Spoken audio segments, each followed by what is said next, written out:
JewWario and E3, and E3, JewWario and E3, and E3. He's gonna show you the games that you wanna see. He's gonna show you the games. JewWario hanging out at E3, nothing's ever the same. JewWario at E3, at E3, JewWario at E3, E3. Hey everybody, JewWario here with Psychotaku. Very excited about today's E3. We're recording this just as we got home and took a little bit of a breather, starting to get all our footage from the cameras, but I wanted to talk to you about something that was very important to me personally, and that was the Nintendo conference. And I know that both of us had different ideas about what we felt was important about it and what we liked, what we didn't like. So I actually wrote everything down. I was going to try and put everything up on Twitter. Unfortunately, the internet connection at the conference center was crap. It was absolute crap. So I wrote everything down so we could talk about what popped up and our views of it. So here we go. Here's our immediate thoughts. Well, not so immediate. You know, about what 11 hours. Immediate. But this has also given us time to think about what everything is. So Skyward Sword. The big thing at the very beginning was the 25th anniversary of Zelda, and they had a lot of information. Skyward Sword, they were going to give away 4 swords for free on the DS. Yeah, that's pretty awesome. So your thoughts? I thought it was, well, first of all, to start off the conference with Zelda, because we ended the conference with Zelda last year, I guess it makes sense, but to me it was like they punched us in the face with like a really huge title, and I'm looking forward to playing Skyward Sword again because they said that they worked on it since it'll be available this holiday season, which is pretty cool, and the fact that we get 4 swords for free is awesome. They also talked about they talked about what is it, the 3DS version. Yep. That is Ocarina of Time, and they talked about like there would be additional quests for people who actually already played Ocarina of Time, and for me it's perfect because for some reason I've never played Ocarina of Time. I should have played Ocarina of Time. Everyone says that's the best Zelda game, but I think this is a good introduction for me to get back into the series. And Master Quest will be a very nice addition too, because it makes it so replayable. Now I have the disc for the GameCube that has the Master Quest on it, but to have it available for this, that'll be really exciting. And you know, you never know, because I was talking to Justin before about the 3DS and the AR cards, and who knows, they might even have some special AR cards. That would be awesome. For the 3DS version of Ocarina of Time. Yeah. Next thing up was the Legend of Zelda music CD, which was going to be a registration promo, and Skyward Sword release. Miyamoto's entire thing was very short and sweet.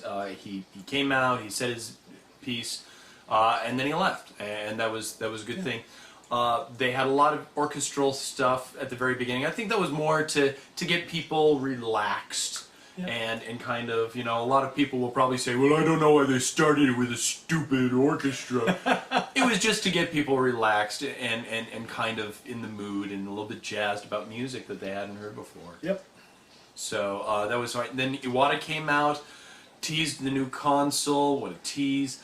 And then he showed about some images of the 3DS, some new 3DS games. The Mario Kart. Mario Kart looked really good. Every DS has to have a Mario Kart. Mario Kart sells extremely well. It's basically the same game every time, but everyone loves that game so much that everyone buys that game so much. And but at the same time, they always tweak it just a little bit so that it adds something more to the system that it's on. And this time is no different.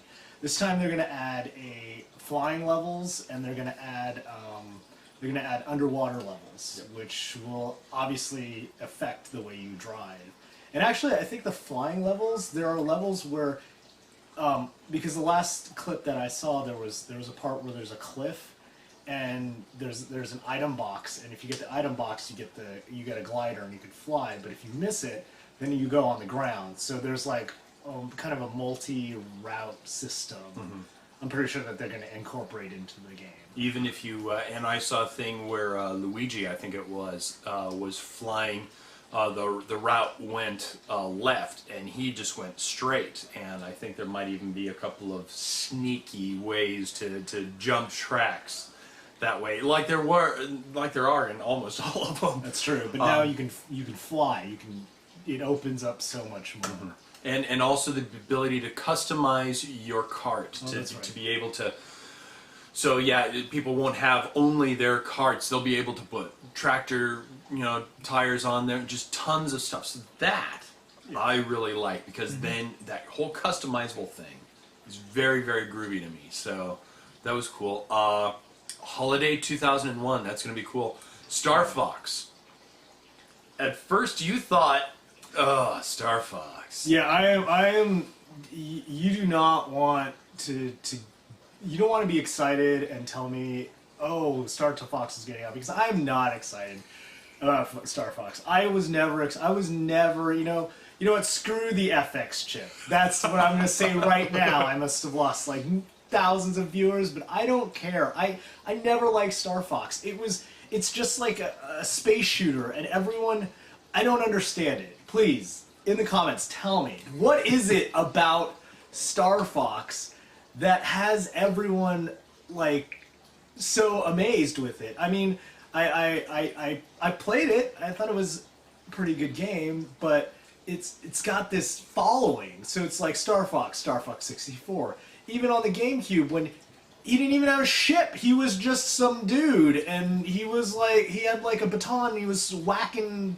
I don't know what was going on there. And like Smash Brothers, I'm like, come on, that guy. I'm sorry, he's like the worst. I don't like it. That being said, yes, this new Star Fox. It was one of the games that they showed last year, and it was one of the closest to finished games last year, and it was one of the better games last year. But because it utilized the 3D, because they did say that this game made you. It was the first game that made you feel like you were in 3D, and I have to agree with that. And so it utilizes 3D really well, but the thing that got me the most was the fact that it utilizes the camera. And so rather than see a ship and then there's like Slippy looking at you, and he's like, I don't know how he talked. That's how he talked in the first one. I know they changed all the voices and stuff later. They gave him voices, but to me, Slippy's like, but instead of that, they now have your friend's picture. So if you guys are playing multiplayer co-op, you can see their picture, and it utilizes the mic so that their voice comes out. So if they say, if they're trying to tell you do a barrel roll, you hear your friend saying do a barrel roll, which I imagine that's what everyone's going to be saying. Like when they get this game, they're going to be like, yeah, in harmony, in stereo. People, you will hear do a barrel roll. I'm like, where did that come from? So I'm sorry. The tilt. No, that's good. The ability to open up the system and then to tilt this way, to move this way. Oh, I forgot about that. To tilt this way, to move this way. That's going to be amazing. That I'm will be amazing. really excited for that part. That's going to be out in September.